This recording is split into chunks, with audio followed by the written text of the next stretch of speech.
Welcome to our presentation on membrane switches.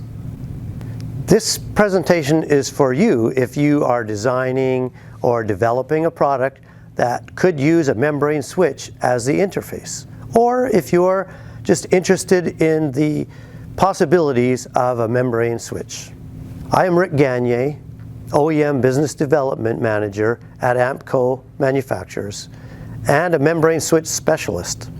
I have helped specify membrane switches on hundreds of successful products in my 25 years at AMPCO. AMPCO Manufacturers, Inc., or AMPCO for short, stands for the Advanced Manufacturing and Printing Company. AMPCO has made membrane switches since 1987 in our state-of-the-art 63,000 square foot Canadian manufacturing facility. AMPCO has produced and sponsored this presentation and many seminars at various trade shows throughout Canada and the USA, at company boardrooms of numerous types, and at the Emily Carr University of Industrial Design. This is from our vision statement. AMPCO will be the leader in innovative solutions that exceed our business partners' expectations. Simply put. And let's press on and learn about membrane switches. A lot of people know us as the membrane switch experts, although we have expertise in a whole lot of other areas. We're a 3M preferred converter. We have over 50 years providing graphic solutions, and we have IATF quality standards, and we are ISO 14001 registered. So what we go through, we hope that you can gain some knowledge of membrane switches, give you a little bit more information, how they're made, what they're for, where they're used. We'll start with an overview. So, and what is a membrane switch? What might be a first question for a lot of you. So a membrane switch is a thin and rugged input device that can be customized very easily. So we make them big, small, with layers, with graphics, and we'll go through that. But in the most simplest terms, from the ASTM definition, there's five points that make up a membrane switch. There's direct contact, you're touching it. Momentary action, so that means when you press a button, you make contact. When you let go, contact is broken. It's a low voltage application, so about 30 volts and under, so not high voltage. The two key ones for us in how we make them is that there's a membrane layer, so that's a movable layer. When you press it, you're actually moving, you're making that layer move. Membrane, movable layer, and then the static layer is the rigid layer. So you might say that, a membrane switch, but it's all flexible, it's made with soft materials, but it's a static layer or immovable layer. Once you've laminated it to a hard surface, then it becomes the immovable layer. So that makes up the definition of what a membrane switch is. So where are they used? So membrane switches are used more and more in portable electronics because they can be made compactly and they're light and small. Marine and aviation because they're robust. They can withstand salt air or pressure from altitude fluctuations for marine. Mining and oil and gas because they're so rugged and they can withstand the temperature fluctuations. Medical and consumer products, so medical because they can withstand the harsh cleaners that are used on medical devices. More and more consumer products, you see them on controls on appliances, ovens, TVs, and in automotive as well, so they're becoming more and more used. So there's a wide range of uses for a membrane switch because they are thin and small and light and can be customized in various ways. So let's go a little deeper into membrane switches. So there's really three main types of membrane switches. So, and we supply all three. There's a non-tactile type. This one here is it's a non-tactile or touch sensitive membrane switch. So you can, if you put it on the table, you can press the buttons and it's like a typical microwave oven. When you press the button, you hear a beep, but you don't feel a snap. You don't feel it. So we call it touch or non-tactile. It's a nice design. It's simple, but it's like on a microwave oven, you need that feedback in some way, and that's usually a beep. So the other version is tactile, and if you put this on the table and press it, you will feel and maybe even hear a click. So it's tactile. So that's a tactile response. With that, you don't need the beep or the noise or anything like that. So that gives you that feedback instantly that you've pressed it. And the third version is elastomer. So that's a rubber keypad like this or this. So this is really common in TV remote controls, for instance. We're going to talk about the non-tactile and the tactile type of membrane switches. Some of the key features of the non-tactile, and I think I've talked about them, is the touch-sensitive nature for non-tactile. It has a longer life. It can be up to 10 million actuations, so it's really long-lasting. And there's a flexible design. You can arrange the keys in any way you can really imagine, with a few qualifications on that.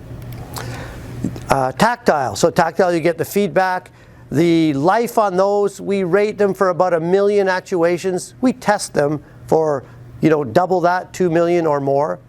Still long life. And there's a typical, inside that tactile is a metal dome. It could be a metal or a plastic dome, but typically the ones we make have a stainless steel metal dome inside that gives you that snap or feedback. And elastomer. So we've talked about that. So we'll go a little more into the layers. We, as AMCO, we started making membrane switches in 1987.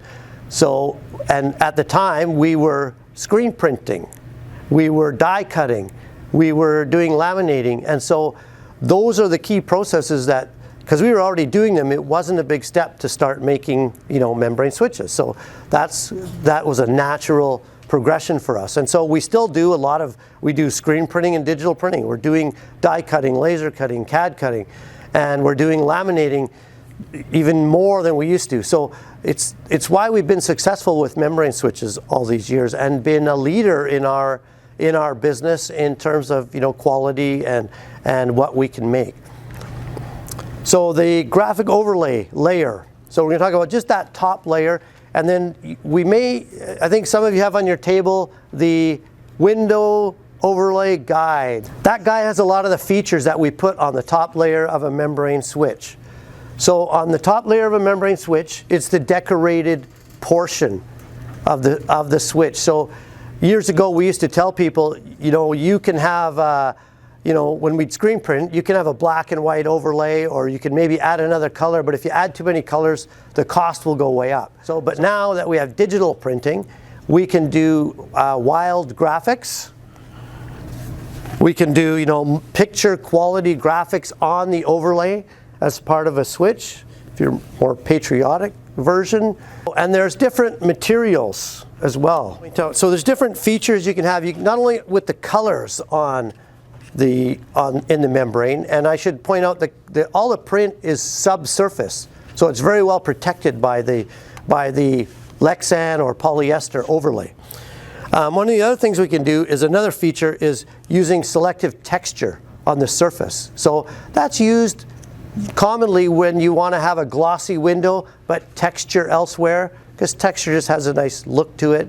It can also help hide fingerprints. Because we can do that selectively now, we can make effects like this and this. There's other effects. So there's other materials. We have glossy materials. We have textured materials that we can start with. So these are machine textures, really hard coated, long lasting.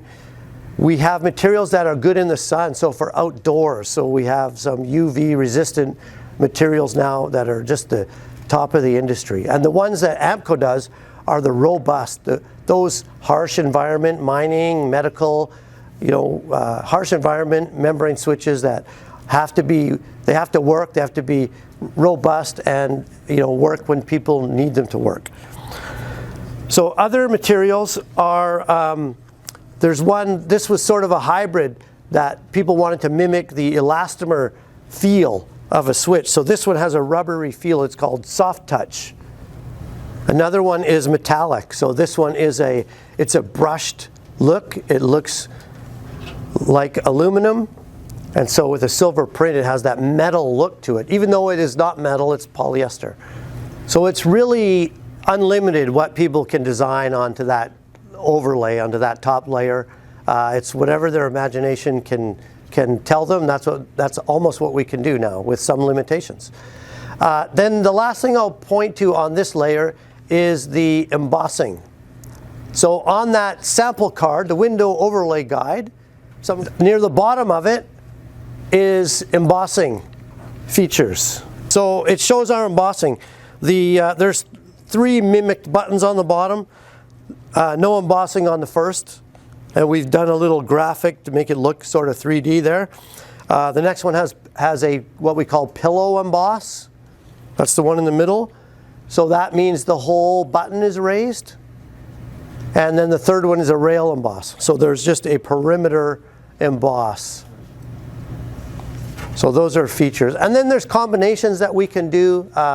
Another one might be dome emboss, which can have a tactile feature to it. We can emboss logos while we're doing that. So there's a lot of more graphic features and opportunities that you can put into an overlay. Another layer that is not on every switch. It's a bit rare, but it's a shield. Sometimes you want to shield your product from static or voltage or different things, or just shield it from radio frequency. So what we can do with a thin conductive layer, we can laminate that into the switch. And here's an example of a switch without an overlay, but it does have the conductive shield, and you can see that it grounds out on the tail.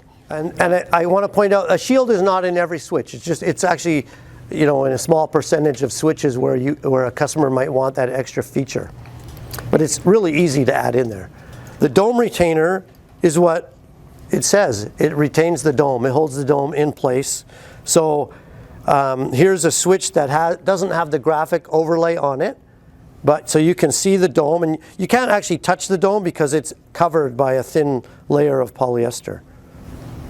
And that's, of course, that layer is only on the tactile type of switch. Shorting layer on a tactile switch, that dome makes the contact. It's actually part of the circuit. When you press it, the inner and the outer connect to the circuit. So on a touch switch or non-tactile, there's an actual layer that makes the two contacts. And the tactile / spacer layer, so that is, in the membrane, there's a layer to keep the movable and the static layer apart. So that's your spacer layer or tactile layer. And the circuit, so this is the key part. This is what we had to learn in 1987 when we started making membrane switches, is to print the circuits. So, and even on the 2 I just passed around, but you can see the circuit on some of these. So we have a couple ways that we make circuits. So the most common way is a silver printed, it's actually screen printed silver circuit. And the silver is a silver paste that is formed into an ink with a carrier. So it's conductive. The silver is, silver is a really great conductor. It's in this format because it's printable. It's a little different than solid silver. So it has a little bit higher resistance than copper on most circuits. But it's really flexible. We can screen print it. If we're making a few, it's economical to make a screen, and we can print a circuit quite easily and more quickly than if you were getting a printed circuit board. So it really lends itself to membrane switches. The other type of circuit is a copper circuit. So what you might find in a typical printed circuit board. And so those are common, and some of the features of that is you can put traces closer together. You can put other components, a lot more components on that board. So that is, there's a couple of ways to do it. We do both in our plant here. And the mounting adhesive, so that is one of the benefits of a membrane, is that it's a peel and stick solution. So on the backs, you'll always see a layer of adhesive. So it really helps the customers when they're assembling their product. to have just a peel and stick solution where they can have a whole input device that they can mount in seconds onto their product. You know, one of the benefits, because a membrane switch has that big adhesive layer at the back, so it's a good seal, because you can seal a product, and usually on a box for a customer.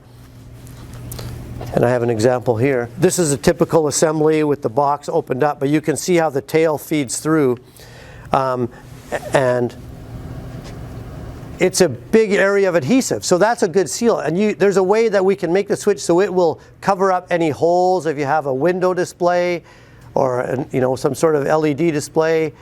If you have LED holes, if you have connectors, you can use this membrane as a seal for your product. And there's a couple of ways to do that. Another one to consider is connectors. So how do you make a connection? So you see the ones I handed around have a connector on them, sometimes a blue or a black connector end. So those are crimped pins with a housing over them, is typically what those connectors are. So on the screen is just some different styles, female and male connectors.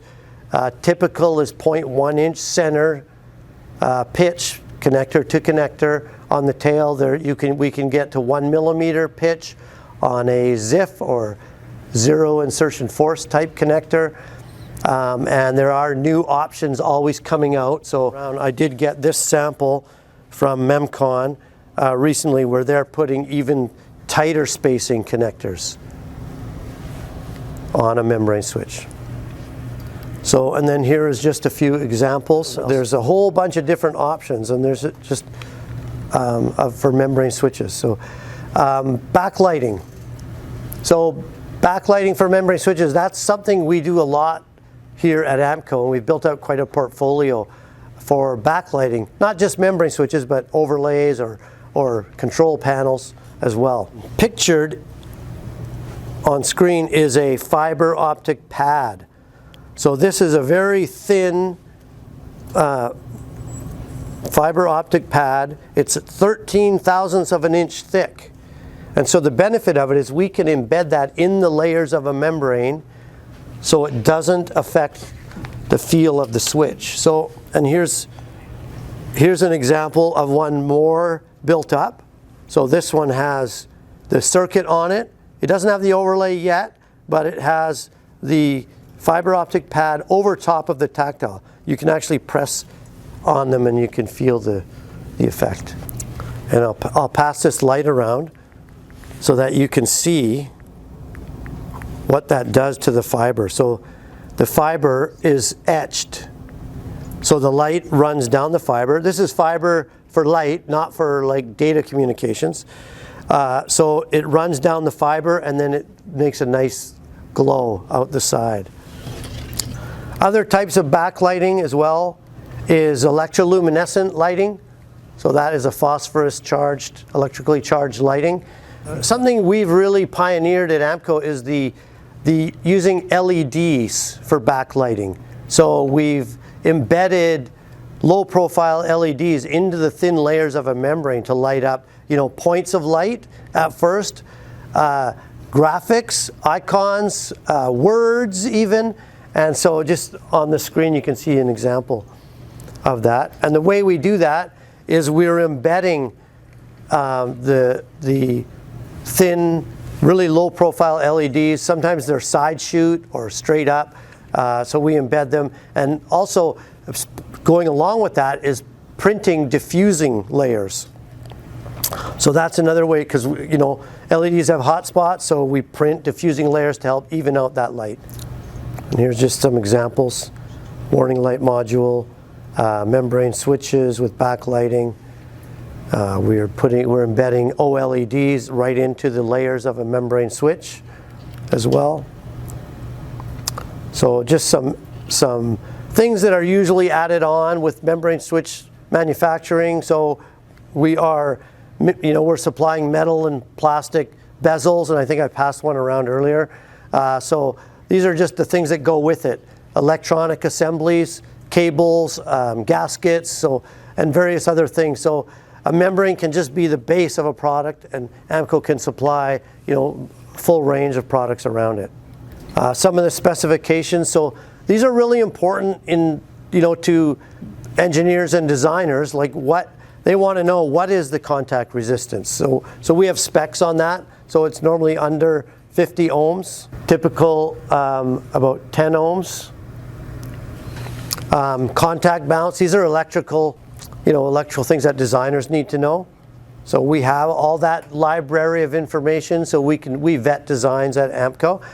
Operational life, I mentioned, typical 1 million on a tactile and more on non-tactile. Our operating temperature for our typical memory switches is -20 to +65 C, but we can and do make them by using special materials, so we can go to -40, and it's actually quite common that some of our oil field or mining customers want them to work at -40. There are some limitations for how you can lay out a membrane, so we do have a library of information, how close we can put features, how close you can put buttons together. So we've learned a lot over the years on all those different features. And we make membranes from prototypes to production. We can now digitally print, mimic panels or full graphics. We can CAD cut or laser cut the layers to make up prototypes quickly for our customers to help them develop their product. So something I always like to touch on for people is handling, because a membrane switch is incredibly durable when it's applied to that hard surface, right? But where it is here, it's still flexible, and which can be an issue. So the idea is we handle them carefully, and we do that through our building. That's why I asked earlier, when you're going to press a button, put it on a hard surface and press the button, because if you don't, you can overstretch that dome and shorten its life. So a dome's typically rated for 5 million, but if you overstretch it, you can shorten that. So we always say that, and we give instructions to our customers that to press it on a hard surface, to mount it, and then it's really rugged. I had a membrane that was mounted to a plastic backer. I drop it on the floor and step on it, and it won't have any effect. You can hit it almost with a hammer, and it won't hurt it. But while it's still in this raw form and not applied, it has a bit of delicateness.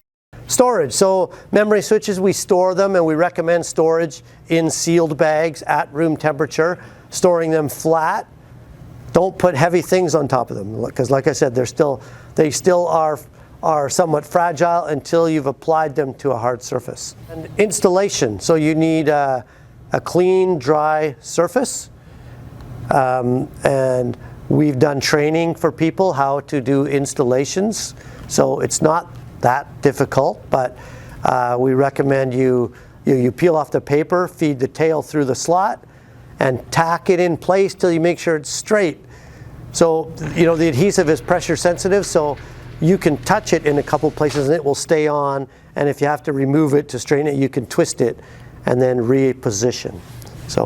But once you put pressure and apply hand pressure over everywhere, that adhesive will start to bond, and over 3 to 7 days it'll get to 100% bond. But there is different manufacturers of membrane switches in North America.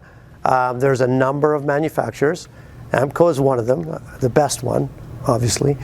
And there's also offshore, so there's a lot that are being made in China.